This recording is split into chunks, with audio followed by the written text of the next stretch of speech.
So, welcome everyone to our FEST community meeting. FEST stands for Financial Ecosystems for Systemic Transformation, and we are a growing community working to accelerate the field of financing systemic transformation. So, since we started with this distributed leadership model, Ben and I actually volunteered to redesign a bit our community meetings. As you can see here on the agenda, we're actually starting with a quick Mentimeter check-in before then breaking into small groups. Then Fyodor, our conversation started today, will spark a discussion around a question, which we'll explore then in small groups again, before sharing in the whole group. And then finally, Jen will give us some updates regarding FEST, some announcements, and then followed by another brief Mentimeter checkout. Then let me dive directly into Mentimeter on what brings you to the call today. We see collaborative action, community, big in the middle, inspiration, learning, reconnecting, service, reflective action, curiosity, knowledge sharing. I'm about to actually pause it here because I love this learning and community in the middle. I feel that's very much also in line with my inspiration with this community. We actually also have a second question that we would like to ask you all. Which role do you associate yourself with in the ecosystem? We have researcher and consultant here, institutional investor, with innovator, intermediary, network steward, weaver, innovator or more, funder, regenerative economist, funding design research. Thank you all for sharing. We thought this would be a beautiful way actually to get to know the community a bit better. And we'll have now more time actually to dive deeper into that, since we'll break into small groups and again explore the question of why we are here today. All right, welcome back, everyone. Hope that gave you a chance to do a little bit of connecting and getting a better sense of who's here. Developing relationships is one of the purposes of these community calls, and in this redesign that Magdalena and I have been working on, we wanted to provide a little bit more opportunity for that. And I thought I would just say a little bit more, in terms of context for FEST. Why does FEST exist? This is from our website, festfield.finance. Financial Ecosystems for Systemic Transformation. This initiative, FEST, is accelerating the development of the field of financing systemic transformation. And the field comprises all those working for financial transformation to greatly increase the flow of and ease access of finance to address today's polycrisis or meta-crisis. And this includes public, private, and foundational finance. So we're here because in some way, presumably we all care about that goal. And for this collective inquiry process, we're shifting from what has been more of a presentation and Q&A format to something oriented around a question that we feel is relevant to the development of the field and sparked by some words from a conversation starter who's grappling in some way within their work with something that question is emerging out of. And so we're going to be hearing from Fyodor Ovchinnikov, who's been one of the original members of FEST and an active supporter and co-steward of the initiative, including hosting a collective narrative process earlier in this year. That's kind of a signature process that he's developed as a convener and a leader in the field of systemic change, including innovations in finance. And his Evolutionary Futures Lab is an initiative that has been experimenting with a variety of different ways to share power and shift the dynamics in how funding is allocated. And I think that's enough from me. I'm going to turn it over to Fyodor. We'll hear from him for about 10 minutes. We'll move into breakouts for about 20. Then we'll come back to the full group to discuss that. What's happened in the breakouts, have a little bit of conversation together, and hear some final reflections from Fyodor. So with that, Fyodor, over to you. Okay, thank you, Ben. Hi, everybody. We're going to talk about high context versus low context funding today. Thank you very much for this opportunity to start a conversation. I'm very curious to hear what comes out of it. For those of you for whom it might be the first call at FEST, I want to let you know that we're going to talk about very small scale. This is not what FEST is all about. It's tiny little part. It's more on the margins of FAST. FAST is working with large-scale capital allocations. You can look at the case studies and all of that. What I hope to contribute with this context is some potential lessons. And it is okay if you look at this and feel like, oh, I cannot do that with my fund, for example, or like with the scale I'm working at. That's to be expected. And that's exactly one of the challenges. So my work on systems transformation, primarily my core work has been with local entrepreneurs, translocal, like community-based, multi-year relationships. How I would describe it is, you can see that on the slide. It's long-term, time-flexible, translocal, trust-based, collaborative, high-context, community-centered, multi-capital funding. What's Evolutionary Funding Collaboratory? It's this tiny little thing, membership-based. Members contribute flexible dues every month. So we have a little pool of funding, and about 30% goes towards admin, and 70% goes directly to projects.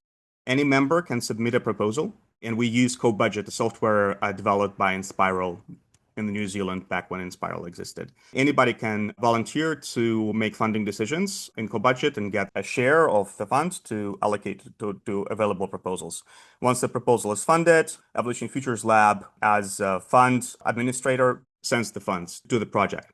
We started by basically funding trans-contextual learning and mostly educational offerings. By today, we evolved into funding trans-contextual action learning. So essentially, it's not a grant, it's a contract, it's payment for educational services, but we just happen to fund the project that generates the knowledge that's shared back with the community. So pretty much every project, or like most of the projects at least, they end with a learning session where the project holders share knowledge back with the community. And that's what we optimize for, so to say. Like, it's not really optimizing, but like we don't care about specific outputs, we care about the learning.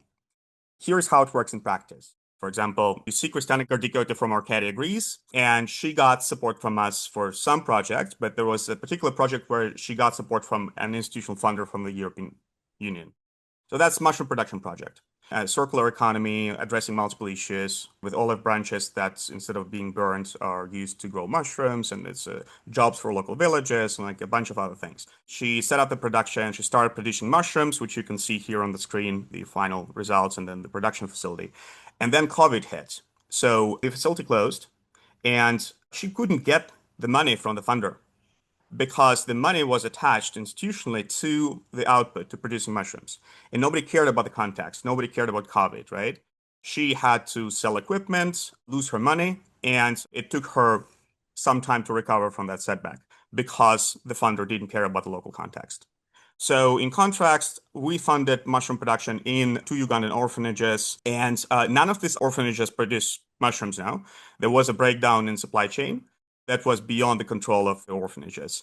However, what we are interested in is not mushroom production. We're interested in relationship, is studying what happens.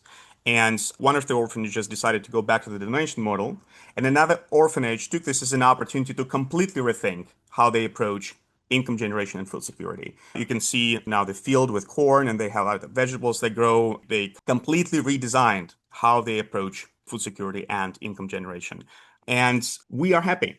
So I have a story that I now tell my students at University of San Francisco. So it's not about the mushrooms. We never attached the funding to the output. And you can see the connections, because you see there is a third project in Kenya that we've been supporting for years. And one of the project holders there traveled to Greece. And it happens to be that in trans-contextual learning happening in Greece, he unleashed support from government officials for a learning center in Greece by just sharing the experience that they had with permaculture in Kenya. And all of a sudden, he said, like, do you guys want us to send volunteers from Kenya to teach you Greeks how to do permaculture? And the government officials in the local village, they understood that, oh my God, the whole world is doing it and we're behind. So that kind of shifted the context for our project there. When Cleo in Uganda had challenges with illegal land grab, then he got support from multiple sources in multiple forms of capital, international solidarity campaign, funds coming in. And what we can do, the long-term part of it, is that we develop multi-year relationships, and we are not looking at short-term results. So we basically see the projects evolving over time. Time flexible is that we don't make deadlines. Even for long-term results, we're not aiming at like Agenda 2030 or Agenda 2045. We let it develop organically. We are translocal, so because as you saw an example of Julius in Greece, translocal knowledge sharing really works well. Trust-based, so we are able to not ask for detailed financial reports from folks because we trust them, because these are relationships that we're confident in. Collaborative, people make decisions about which proposals to fund. As a funder, we just execute their decisions. High context, we don't care about the mushrooms, we care about what context demands, and we can go with a flow that is very high context. Community centered, so basically we let community define the value. We do not dictate which kind of indicators to optimize for. We let the community decide what they want to use the money for, what's important for them, and it could change. And then multi-capital, so we use money to eliminate barriers. But in fact, when we fund travel, for example, we ask community to open their houses and feed people who come. So maybe for every dollar we spend, we have other forms of capital, including social capital, infrastructural capital that is contributing kind of to add to expand the leverage. All of that works really great at the small scale. Yeah. So there is structural impossibility for this to be directly plugged into the systems of big philanthropy and especially impact investment. However, if we build intermediary mechanisms and we bring due diligence down to the local level and change the power dynamics, we might potentially unleash funding for networks of trust. And with that, Ben will introduce your question for today, and I'm very curious to hear what comes out of it. Thank you, Ben and Magdalena. Thank you so much, Fyodor. Yeah, so based on those stories, the question that we're looking to explore here is, how are you dancing with the polarity between fostering systems transformation at scale and moving money based on high context relationships? How are you dancing with the polarity between fostering systemic transformation at scale and moving money based on high context relationships? So we have about 20 minutes, and then we'll come back here and reflect on what happens as a result of your grappling with this challenging question, or what we hope will be a provocative question. Welcome back, everyone. So we have about 20 minutes now to reflect together on some of what emerged from the conversations. Was there anything that was a real kind of aha or strong insight that came up for anyone? I think it was a really awesome session.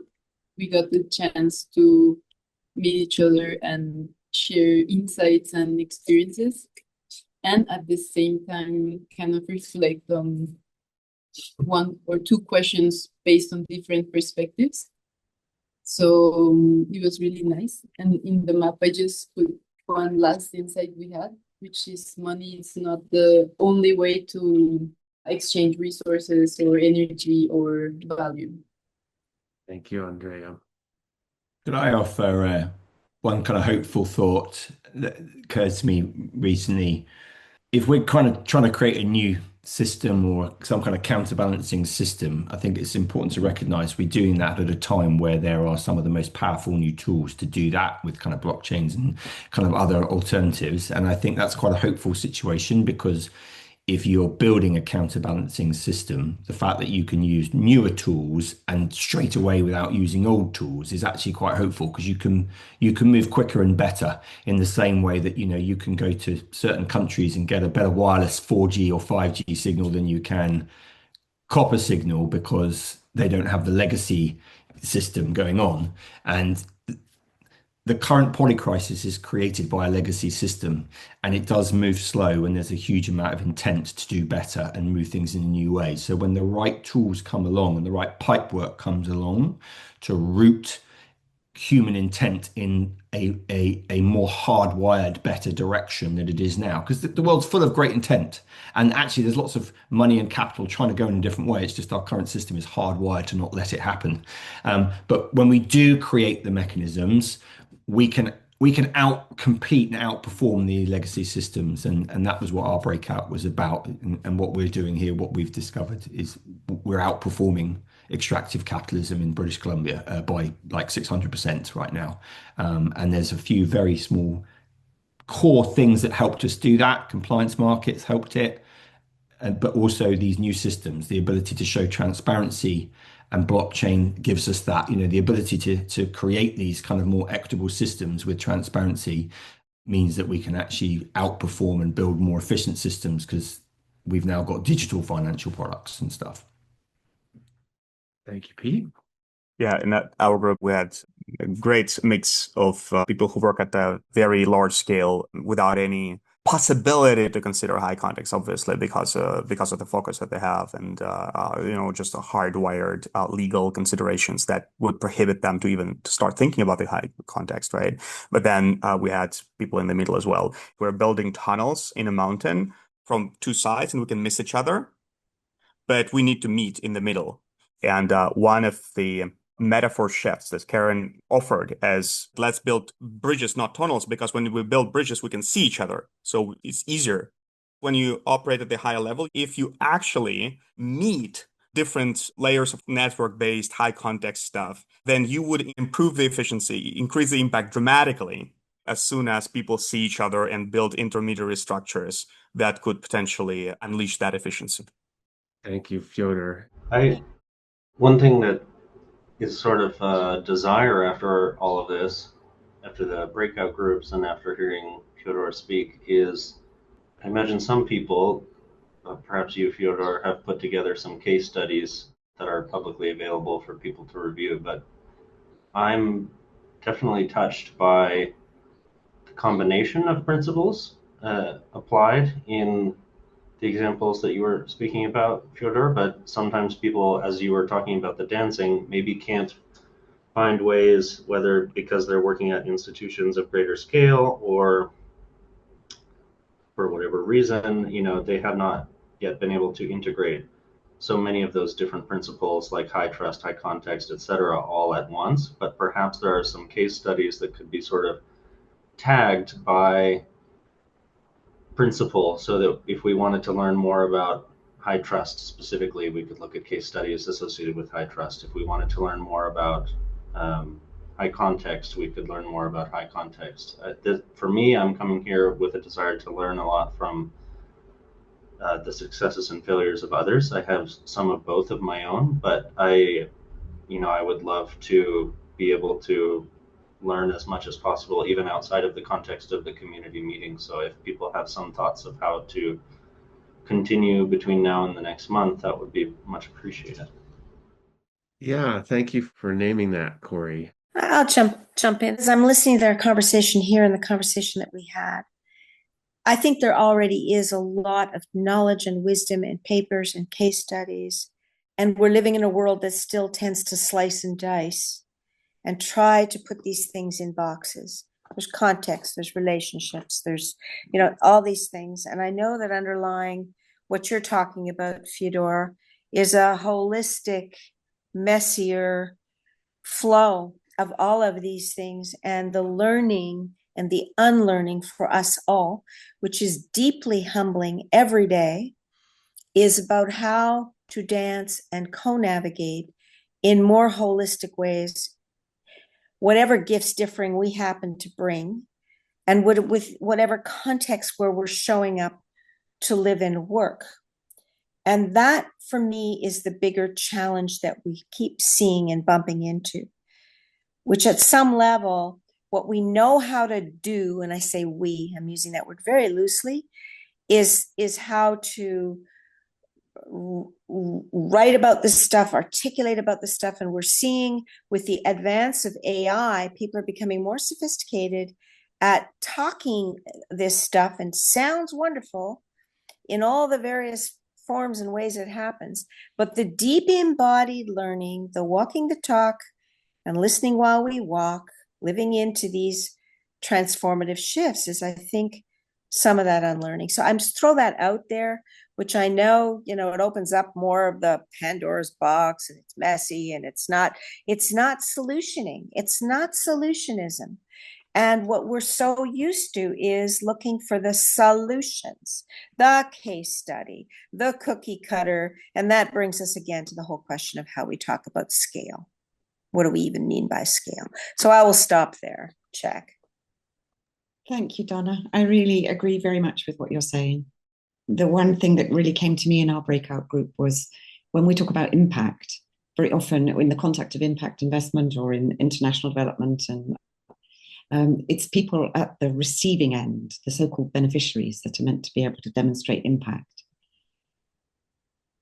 If we're working around authentic relationships, then that needs to be two-way traffic, and the change needs to be on the part of the resource stewards and the funders, as well as it needs to be capacity built and mindset change on the part of the recipients of those resources. There was a challenge in our breakout around the assumption that we always do, that high context is always better if you can do it. I think embedded in the question is the sense that if we could do everything from a high context place, a place of those deep relationships, we would steward capital much more wisely. And the challenge is that when we get to scale, there's too much due diligence. We can't sustain those relationships. But the question was posed, maybe not, maybe there are situations, certain kinds of funding that could support systemic change that actually get muddied if we try to get down into those more high context levels, which I thought was an interesting observation. I think another thing that's worth looking at in terms of these principles is that, none of them are absolute. So high context, well, what's higher context? Perhaps that's a win, to just look at like, how were people working? How were people evaluating each other, understanding each other? What data were they using? How were they understanding each other? Well, if we just made it significantly easier to have a little bit higher context without a whole lot more overhead, let's say, cognitive overhead, emotional overhead, staff overhead, process overhead, all of that. If we could facilitate, to use that word, make easier, an increase in context, that itself is a sort of thing that, I believe could be the material of a case study. But when I say case study, I don't necessarily mean it in a very academic sense or a very professional or pitch deck sort of sense, but an opportunity for people to learn from something that worked. Yeah, the action learning for sure. And something else, and I've tried to express this in different ways too, is a recognition that some of the process that we're talking about, the relational work, the messiness, this is real work. And I've been playing with, describing this as the most important shift work of our times. So it's a reframing of what work is in our world right now. And this work, I use air quotes a lot, needs funding. And it's the kind of work that doesn't deliver at the front end guarantees of, the metrics, these are the outputs you're going to get. This emergent, this work that's more emergent and relational and contextual, where people are really learning and journeying together, that's real work.